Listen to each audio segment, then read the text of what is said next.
बनै देबा आज बास्ना स्वाद रे भरपूर मीठा मीठा पाचिला बेलर पणा जहाँ खरा दिन पाई थंडा थंडा बेस्ट होइथाए ता सांग को देह पाई भी हितकारी होइथाए।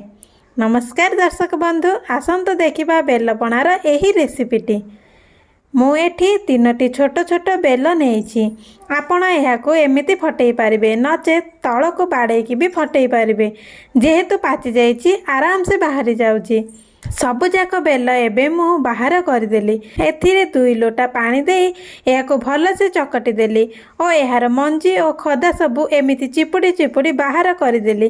काहेकि ना मंजी और खदा पाटी को बाजिले पीवाकू भल लागी न थाई। एथिरे स्वाद अनुसार गुड़ मु ऐड करछि। आपण चाहिले चीनी किंबा मिश्री ऐड करि परिबे एवं गोलमरीच गुंड मध्य पकाई परिबे। मु एठी किछि फल ऐड करिछि। डाळिंब को काटी सेथिरु मंजी बाहर करदेली।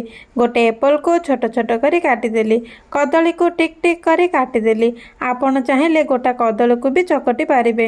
अंगूर को भी छोट छोट करी काटिदेली। तापरे सब फल को एथिरे मिसाई देली। नडिया कोरा को भी या ऊपर पकाई देली, जहा द्वारा पणार स्वाद बहुत बढ़िया लागि थाए। प्रस्तुत होईगला स्वाद और बास्ना भरा बेल पणा। आपण भी एमिति थरे बनाइकी पियंतु एवं केमिति लागिला कमेंट करिकी निश्चय जणांतु। रहुछि जय जगन्नाथ।